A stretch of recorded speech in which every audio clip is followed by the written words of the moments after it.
Well, hello everybody, and welcome to the Curious Realms continuing coverage of the 2024 MUFON Symposium right here in Irving, Texas.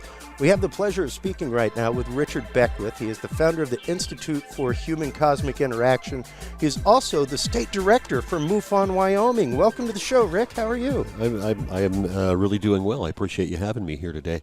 A couple of things. The Institute for Human Cosmic Interaction is kind of defunct right now. Oh. It hasn't been around for a little while, but it was something that we formed with Dr. Greer, or excuse me, not Dr. Greer, but Dr. Leo Sprinkle. Okay. I worked for Dr. Greer on this Orion project. But oh, wow. That was Leo Sprinkle, Claude Swanson, Stanislav Ojak, and some other individuals, and we formed this group called the Institute for Human Cosmic Interaction, and we met for a few years, and it's kind of defunct right now. Okay.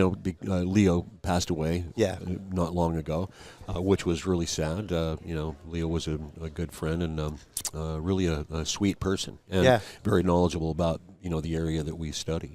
Yeah, and well, even with that being defunct, though, how did that relationship begin? How did you step foot into the world of UFO UAP studies, Rick? Well, when I was a kid, my dad told me about Roswell, and he didn't know the name of it. He just said that when he was a kid, he was telling me this when I was about 10 or 11 years old, that when he was a kid, that he remembers that they had a UFO crash in the desert, and he didn't know where, just somewhere in the Southwest, and the Air Force picked it up. And I thought, well, Dad's kind of full of it. So I just went. I did what a lot of kids did back then. I went to the library. And so I started reading everything that I could on UFOs, and I read every book in the library on UFOs, and that's where I got started, and it's just sort of hung on ever since. I was, probably 10, 11, 12 years old, and I found out that my dad was right. There really was a crash, and the Air Force did come in and pick this thing up, and there were all kinds of other things that were happening too. Sure. So just by saying that to me, and I just sparked my curiosity. It just sort of changed my whole life, I guess, just by telling me that there had been this crash of this alien spacecraft in the desert. And I thought, well, okay.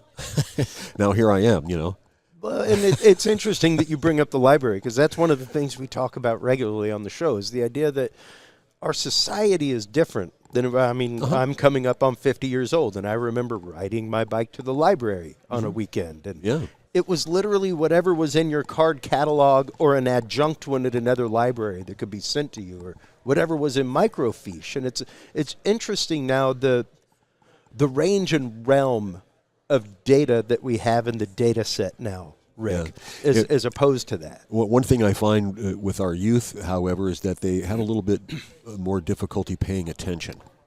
And I think that somehow we're going to have to, as a society, figure out our way to healthily interact with the technology so that it's not damaging to our youth. I think social media is pretty damaging, but I just notice in our young people there seems to be they don't have a lot of patience. They want to get to the answer right now, and sometimes the answer isn't right there. You have to be patient enough to look into things and study all aspects of a particular area and be an expert in it. Well, and even the idea, the analogy that we give on the show regularly is a gutter and a colander. Like our brain is a filter. It's there to filter data. It's there to be able to take in a data set, cull through what's necessary, cull through what's unnecessary, and make a decision. Right. The problem is because, once again, at one point, 20, 30 years ago, that stream of data was slow. We didn't wake up with the news from Poughkeepsie in front of our face. Right. Unless you had family in Poughkeepsie that called you up and said, guess what happened in town?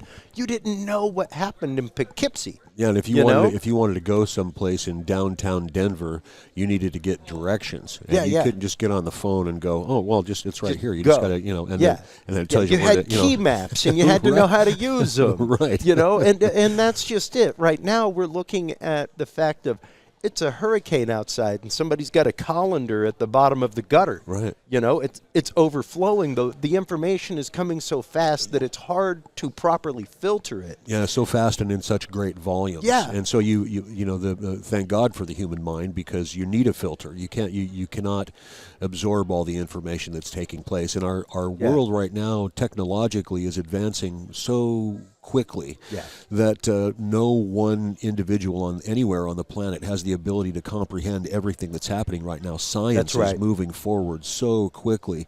I mean, even a year or two ago, did you see robots walking around? And Yeah. now all of a sudden you can buy one for $16,000. I literally in Orlando saw robots at probably about 5 of the restaurants that I went to like a month ago. I was there for 2 weeks.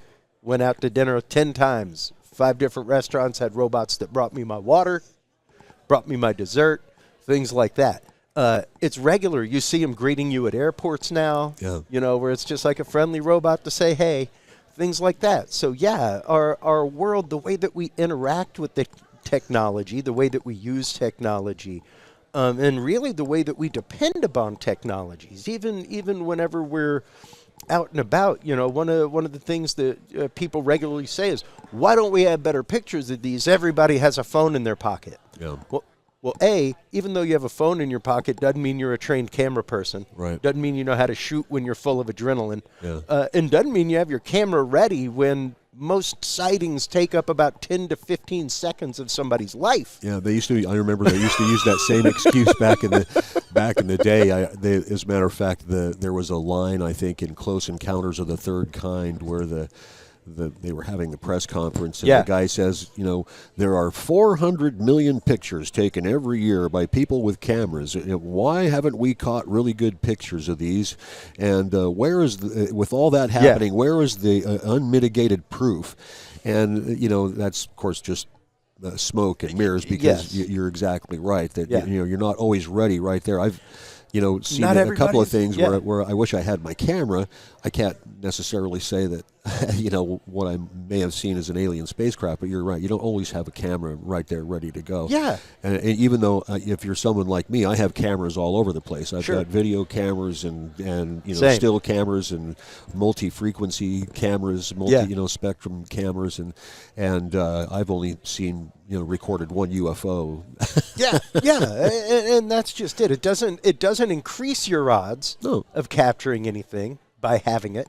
It just means that maybe you will be ready if it happens. You just have to be a little more attentive. Yeah, and it's funny because it does once again come down to culling information and being willing to cull information. Right. And I think honestly, I think that's sadly what a lot of people in some communities get upset with MUFON about is the fact that they are willing to cull information, willing to say like, your picture's fantastic, but here's the experience, absolutely, and nobody's denying your experience. However, given the set of circumstances, given the direction this was taking, the time of night it was taken, this is probably the explanation of what you saw. Yeah.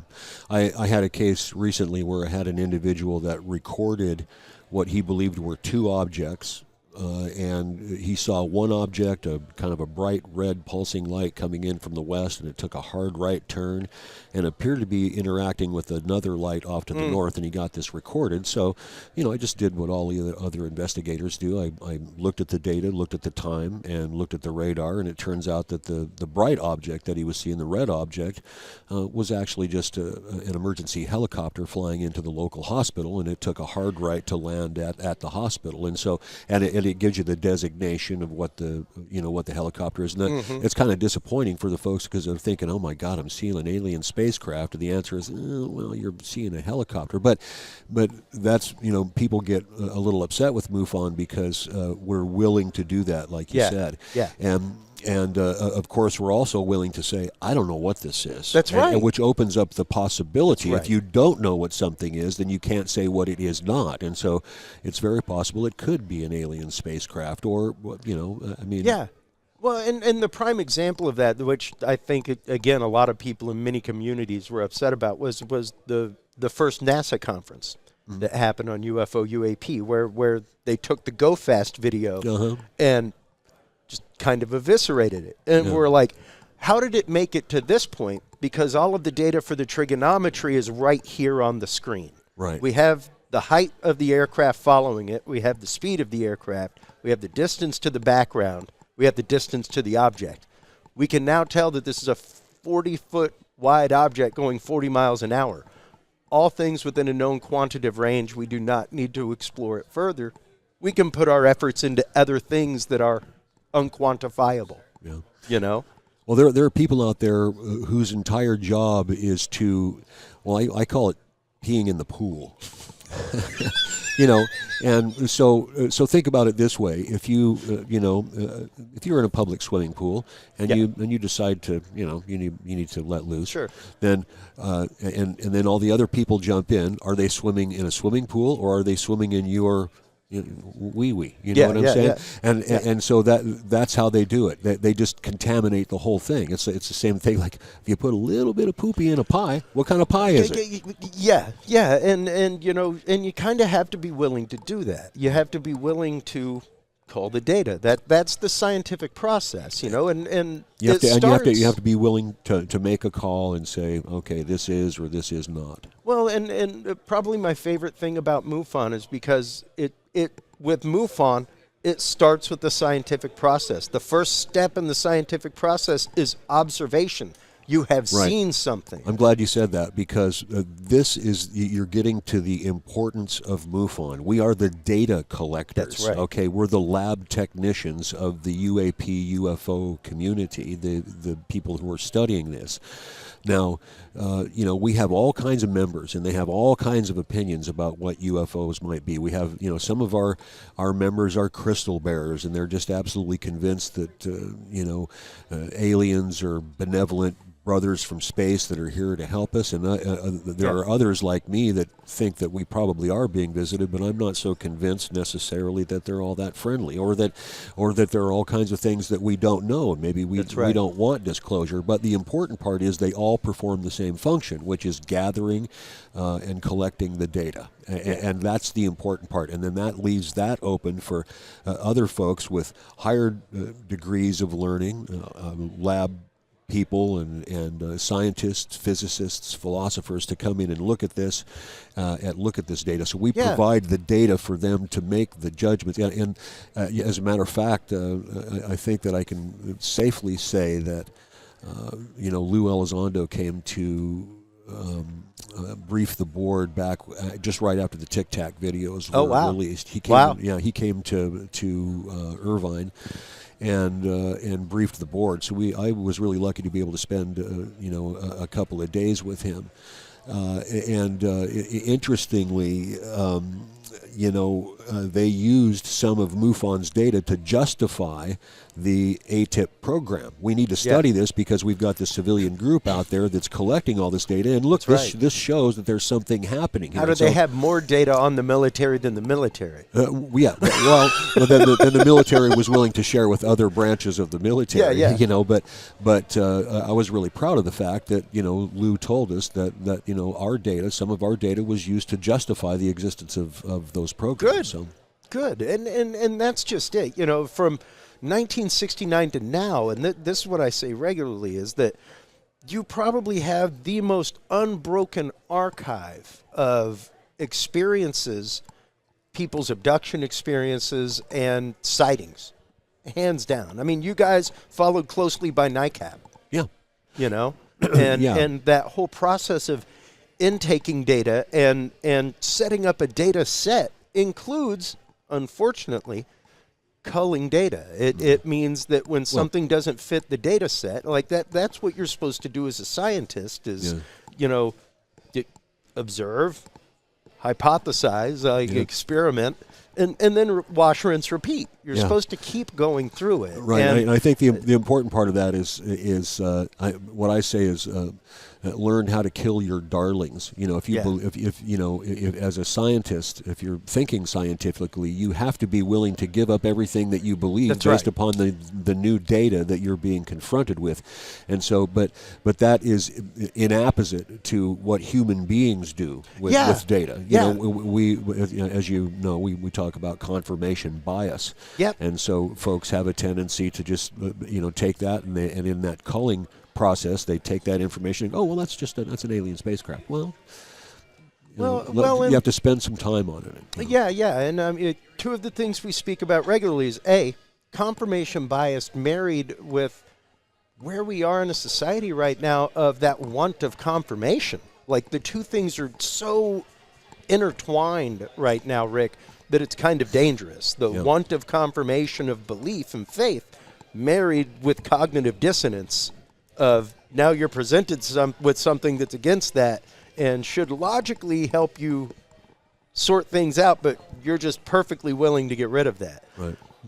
And also the fact of so much of this has been put into a Kleenex box. Oh, yeah. You know, where there's 1,001 things called facial tissues. Everybody calls it a Kleenex. Yeah. So everything's been called UFO for so long. Like, that's one reason why scientists didn't want to get involved for so long, is because now we've gone down a wild rabbit hole that science has a real problem going down. Yeah. And a lot of people in a lot of communities do not like the relabeling of UAP. I'm all about it because it brings science into it. Yeah. Phenomenology and figuring out that 5% phenomenon is literally the job of science. And that's what they said in that first NASA panel, is we have been woefully disregarding our job as scientists because of fear of ridicule because of a label. Yeah. You know? I have, when I was a kid, I was really fascinated with space, but I have a little problem with NASA. Sure. I can understand where there might be a couple of issues. In particular with regard to the ET issue, because I think it's common knowledge that NASA's been aware of an ET presence for a long time, probably from the inception of and it may even have played some role in the impetus for the creation of our space industry, knowing that there are these things taking place. But I think NASA's known for quite some time, and the new Arrow thing, I think that's just ridiculous. It's just Project Blue Book 2.0. They have absolutely no intention of telling us anything. It's meant to pacify the public, and that's it. That's its only purpose. I will say the one thing that Arrow did that was good and highly necessary is that there is at least now a unified reporting system for those in the military and those who are private pilots, where they will not lose their career. Yeah. You know, and much like we spoke about with UAP PD yesterday, we need the same thing for law enforcement. Yeah. We need the same thing, and not necessarily whistleblower, but where you can come forth and say, hey, man, I know this is wild, but I was out on patrol and this is what happened. Yeah. Without fear of losing your badge. Well, and the problem with that is, of course, you may not lose your badge, but you lose your credibility. Yeah, and I'm a prosecuting attorney, and so I deal with law enforcement officers all the time, and thank goodness the UAP issue has evolved to where, well, if an officer sees a UFO, then they're just one person that saw a UFO. That's but normally in the past, what you might do is use that to inflict some damage on their credibility during cross-examination. And if so isn't it if true? a defense attorney didn't use that, you'd kind of want to question that as a client. Isn't it true then when you were arresting my client that you saw a UFO hovering right above the nearby? We know you said you saw this, but you also said you saw this at one point, and we have that on record. So what can we trust as far as your observations, officer? Right. And we even, whenever we talk with Terry Lovelace, he was a former prosecuting attorney as well, and if he had come out about his experience in the Devil's Triangle, in the woods. In his abduction experience, imagine how many cases would have had to have been retried in American Samoa. You'd have been talking decades worth of cases to be retried. Yeah, I don't know that they'd have to be retried. I think they sort of lay them to rest after the appeal process has gone through. But no, you're right. It could be damaging, and it certainly in the early years of my career it was always kind of used as a little bit of a jab, Sure. Okay, bud. But now people are like, well, now they want to know. They have questions, and it's kind of neat to have been there, to have lived through the whole process where UFOs are a complete joke. Lou Elizondo comes to Cherry Hill, New Jersey in 2019 and tells us that we were all right. Yeah. that there's, aliens coming here, they're coming in these UFOs, and all of a sudden there's a big sea change where now you go from nerd to, the person to talk to, the one that knows about these kind of things. Well, and that's just it. We have to be willing. We need way more Magellans in this world, Rick, that are willing to go explore the 5 to 7% anomaly. Right. That are willing to go and poke and prod it and look at it. Because at one point, like, this whole show started because of uncomfortable conversations in society that, well, unfortunately, because we aren't having them in society, society is actively suffering. Right. It may not be comfortable to talk about human trafficking, but we need to talk about it. Right. It may not be comfortable to talk about targeted individuals and Havana syndrome, but we need to talk about it. We need to be willing to talk about these things because, like we were just talking about with Geraldine about the Hopkinsville situation, even with UAP PD, the idea that these experiences are traumatizing to people. And when they aren't able to talk about it, when they're ridiculed about it, it's no different than ridiculing any victim of abuse. Because unless you saw it in the sky and it was like, whoa, look at that, your experience was probably thrust upon you. Mm-hmm. It wasn't something that you necessarily invited. It wasn't something that you were necessarily courting. It just happened to you that you were taken, you were abducted, that this thing came into your room while you were asleep. Things like it's no different than any other invasive trauma on your life. Sure. And to not be able to talk about that it's hard. Yeah. You kind of making me think a little bit about just disclosure in general, because I've sort of been on the fence about disclosure myself personally. Sure. About I certainly think that it's inappropriate or wrong, I guess morally wrong, for the government, whoever that is, the many facets of the government, to lie to us about all of this. But I'm, on the other hand, I'm not convinced that they don't have a good reason. Yeah, sure. There, and I'm sure you've had these discussions, but there's every possibility that what is not disclosed to us is something that's so uncomfortable that we can't handle it. Yeah. I mean, it's one thing to have the idea, to think that maybe the human race might be an experiment, a genetic experiment. Sure. And it's something else to believe that that maybe they might be using us as a resource. But it's a completely different thing to know that. You know what I'm saying? Yeah. And so there might be, and to have been on the other side of it. Well, right. And so let's say that you're one of the few insiders, that has, all the security clearances, and you have direct access to the information, and you're one of the few individuals who has an idea about the whole big picture. And let's say that that one of the resources that the aliens use is our souls. That they use our souls as a resource. Yeah. Do you tell somebody about that? Do you go home and tell your kids, by the way? Do you go tell your pastor? Well, right, because it's completely inapposite to religion. It goes completely against. One thing that's interesting, though, is that I do think that the visitors, whoever they are, and I don't really necessarily think they're visitors. I think they've been here for a really long time. They may have been here longer than we have been here. Yeah. But I think that it's important to understand that we may not want to know everything. Yeah. Well, and that's an important thing to think about, Rick, is that moment of revelation to humanity. Because, yes, here's the thing. I would love disclosure on what my government is doing. Sure, because they're just people just like you. Yeah. But again, put yourself in the position of that individual who's right in the center of it, who's one of maybe 10 people on the whole planet that has an idea about exactly what's going on, and you know this to be true. That's one thing. The other thing, of course, is the technology. And so my concern is that maybe it's not that bad, but the only reason they don't tell us is because they want to keep the technology. Well, who's they? Yeah. It's not our government.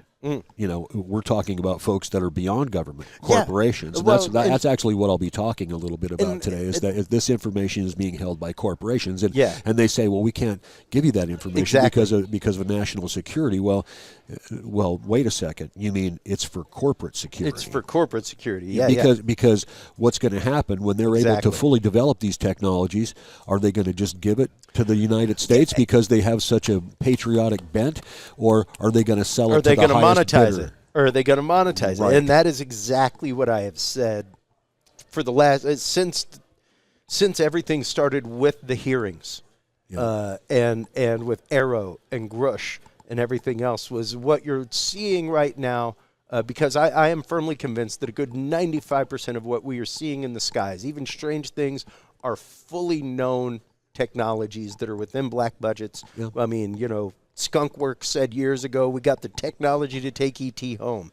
That was way more than a decade ago that announcement was made at a speech. So we're looking at a lot of this stuff that is our technology, and probably a good 5 to 7% of sightings that are still up in the air, where it's like, okay, now this is true anomaly. And I don't think I don't think those people who have control of it, Rick, are going to disclose anything that is not financially beneficial. Right. And so even my computer that I'm using here, as fantastic and whiz-bang as it is 3 generations behind what they are actively using right now in their labs. Yeah. You know, it's 3 generations behind what military technology is. The folks at DARPA and all that. And QTEL and things like that, what they are funding the future of right now. The video cards they're processing, we will probably never even see in commercial use. You know, unless you're inside of one of those labs, you won't have access to that technology, like as a consumer. So, unless it's lasers, which will give us CDs and things like that, which will give us faster listening capability on phones. But unless it's something that can be monetized in that way, you're likely not to see it disclosed. Right. And I think that the other part of that, of course, is that let's say that you have a technology that allows you to deliver a weapon of mass destruction at any location on the planet at any given moment. One person could hold the whole world hostage. That's right. And I guarantee you that if that happens, they're going to be beholden to a corporation. Not even to the people of Earth. They'll be beholden to the corporation that pulls their strings. That's it. And this is the battle for disclosure. It's between our right to know and our right to know what our destiny is, where we came from, versus the corporation's right to keep holding on to this technology to our detriment. Yep. And they don't care about us. That's it. You're not in their club, and I'm not either. The cause of disclosure began with Eisenhower's farewell speech. Right. Quite literally. And the more I watch it, the more, especially if you watch the segments before and after, where he talks about the industrial military, you can truly see, as somebody who took the oath as a soldier to defend the Constitution, you can truly see the conflict in his eyes and in his heart as he's saying, like, we gave these people this power in order to accomplish this task. They aren't supposed to have it. Remember that. They aren't supposed to have it. Like, we aren't supposed to have a 24/7 army. Constitutionally. I'm going to talk a little bit about that today. I'm going to talk a little bit about that today. The idea that we have surrendered some of this stuff to the corporations, and that's what I've said about the Grush testimony. Whether you take him at the fact of little green men being in vials in people's labs, what have you. When people like my dad and my dad's age are like, oh, little green man, I'm like, okay, let's get past aliens. Let's put this in the eye set and the optics of, you know, the Iran-Contra affair. Were you cool with that? Were you cool with the fact that we spent millions of dollars and that your money was spent to send things over here and fund that and make that happen? Because what Grush has basically said is that his job was to go to these contractors and say, so you have our money, show us what you're doing. And they were like, nah, screw you. Right. No, we're not going to show you what we're doing with your money. So, well, he was able to get quite a bit of information, as you know, during his investigation. But it just all went to hell when doors that were slammed in his face also. And I was like, what he basically exposed was the fact that since 1940s, billions of your dollars have been spent without your knowledge and without your explicit permission. Right. And you're cool with that. Well, and that's I think that is the inside. That's the way to get inside. Yeah. And but what it's going to take is political will. That's it. And that's it. Having been a government attorney for about 20 years now, I can tell you that political will has everything to do with everything. And it could be the most important thing in the world, but if you don't have the political will, the political courage to do it, it's never going to happen. That's right. That's right. But I can see things sort of picking up in Congress a little bit, and thank God it's become a policy issue. And I want to shout out to Daniel Sheehan because he predicted this. Yeah. This is way back when Dr. Gurr was doing his disclosure project, and I believe that Daniel is still the attorney for the disclosure project. He said and predicted that, UFOs will become a serious policy issue in your lifetime. He said this. Yeah. And sure enough, they have become a serious political policy issue. And I don't think it's going to. You can't put the toothpaste back in the tube. That's right. The toothpaste is out. That's right. And everybody can see it laying there. And so, squeeze the tube a little bit more. Then let's see what else you've got in the tube. That's right. That's right. Now, once again, it comes down to that's their fear because the toothpaste is out, but. Can you empty the tube? Yeah, and the idea that the political solution is what's going to have to happen. And once again, I don't think they're going to wheel bodies and wreckage out onto the floor of Congress. But what's going to be exposed through it is the dark channels through which money happens, the ways through which contractors keep information from the American public. Things like that. The way that the contractors actively keep things out of the eyes of the military. Yeah. And have full guys to do whatever they want. That will be exposed. And that's what's important is to expose that side of it. Same thing with targeted individuals and targeting technology. Yeah. The only solution is for them to make a law that says we have a law that says you subliminally can't put commercials in people's heads.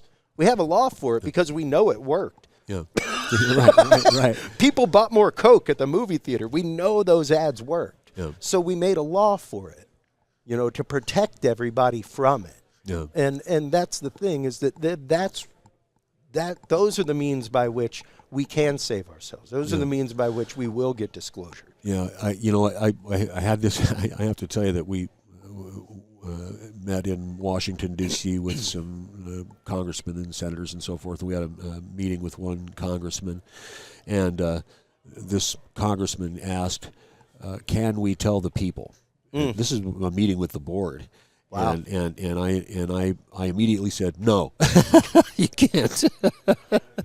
and the rest of the board was a little upset with me, as you can imagine. But I said, you really need to think about this because it's one thing, just like I said a moment ago, to believe that we're being visited by aliens. Yeah. But what happens once you know that? And there's a complete qualitative difference between believing and knowing. And once you have the knowledge, it changes belief. Well, the problem with that is that if everyone on the planet all of a sudden goes from, some of them believing to everyone on the planet knowing that this is true, you're talking about, in my view, the scenario that may have been predicted by the Brookings Institute, complete social collapse. Because, and this is what I told the congressman, you cannot predict the outcome. That's right. Because every human being on the planet places themselves at a specific place in the hierarchy of things. That's right. We have an ego that tells us where we exist relative to the rest of the world. And if you wake up one day and tell people this information, you're talking about a complete restructuring of the individual egos of every human being on the planet, and you cannot predict the outcome of that. That's exactly what I told the congressman. You can't predict that outcome. That is exactly why that NASA study that happened about a year or so ago had the 12 theologians in it. Is because you're talking about a philosophic here's the thing, and I've former Roman Catholic seminarian, things like that. Yes, the church needs to change. However, the church is also a global aspect. So though we in the West may be ready to change, is Africa ready to change in the same way? Right. And Sure. and that's what we have to consider. We here in America may be able to fully handle that disclosure. What about Papua New Guinea? Well, I don't think you even have to go to Papua New Guinea. No. I mean, the guys here could maybe handle it, sort of. The people here could maybe kind of handle it. I'm not even certain that the MUFON members could handle what the real truth is. I'm very reticent to necessarily see all that happen. But you don't really necessarily even have to go anywhere beyond the United States to just look down the street. Most people just don't care, and all of a sudden you tell them that this, and then they know it. It's you're talking, I mean, remember the pandemic when you couldn't buy toilet paper? Yeah, well, and that's what I'm saying. That's nothing. It is a massive shift in mentality at that point. And you're talking about a shift where it challenges religious belief. It challenges who you are. I mean, you think an experience challenges who you are and gives you that ontologic shock. Wait until that comes out, because that's a big one out there. But the problem ultimately, though, is that it has to happen. I mean, there are these others, and we have a right as a species, not just as United States citizens, but a right, a fundamental right as the human species to know and have knowledge of the other. Yeah, we have that right. Yeah, fully, and I have you here for another couple minutes, Rick. Technically, we've gone a few minutes over, but you mentioned earlier that you worked with Dr. Greer. Yeah, I'm a huge fan of his work. I'm a huge fan of the work of Dr. Stephen Bassett as well. Both of those guys preeminent in the world of disclosure movement, disclosure with the government, things like that. I've got to ask you while I have you here, what are your thoughts on his recent statements regarding the Betty and Barney Hill case? Well, first of all, I admire Dr. Greer. I think he was a pioneer, and if you really think really hard about it, he kicked this whole thing off. 20, press 25 years ago. Everything else. Right. I don't necessarily agree with Dr. Greer's stance on or position on the MyLab abductions. Or particularly on the Betty and Barney Hill case. Yeah. It's my personal opinion that that's not likely what happened. Same. But Dr. Greer has different sources of information than I do. But just having read the book that Stanton and Kathleen wrote and being familiar with it just doesn't make a lot of sense why the military would go to such great extent, because you're talking about the expenditure of a lot of time and money to accomplish what happened with Betty and Barney Hill, and if that was a government or MyLab operation, there had to be some justification for it. And I'm not sure what the justification would be for the military to become involved. And you're talking about, many, many years ago, 50, 60, 70 years ago. And so, did the military have such sophisticated technology at that time? Perhaps. And maybe Dr. Greer's right about that. Sure. But, I don't know what happened during the Betty and Barney Hill thing. Yeah. And so maybe he knows something that I don't. But my personal feeling, my personal opinion is that it was a genuine abduction experience, and it appears that Betty had a real conscious recollection of what was taking place, and I just don't see what the ultimate purpose would be for the military to take two people, off a lonely road, take them on board their whatever it is, a spacecraft or a big truck, dirigible, whatever. Right. And I don't see because the military doesn't do something unless there's a reason to do it. They're going out on a mission to accomplish a particular task. And so was the task simply to go out and see if the MyLab stuff worked? I'm not sure what the ultimate motivation would be. And this is we did a whole episode on this. I actively invited Kathleen Marden on the show to respond. And Earl Grey came on, and it was a fantastic episode. And she also said she fully respects the work of Dr. Greer. Same with Earl. Same with me. And I brought up the fact of, well, we definitely had MK Ultra rolling at the time, so you could have totally drugged some people. But I don't think that there were enough abduction cases like that to be able to build, let's say, a trope profile to implant. Right. You know, so that it would be believable to say. I don't think it was trope enough in the consciousness of America to be like, here's your implanted memory, to buy it as the person being implanted. Yeah. You know, and it was strange and interesting to hear him. And I think, could it possibly have been contractors that did it? Yeah. Well, I think it'd be much more likely contractors than the actual U.S. Air Force. Yeah, and well, I just have some difficulty imagining the scenario under which something like that would be possible. Now, I didn't work for the Disclosure Project. I worked for Dr. Greer's Orion Project, which was the project to identify and hopefully cultivate new forms of energy, new types of energy devices, and I'm aware of a couple of devices that Dr. Greer's group was able to locate, but they were taken.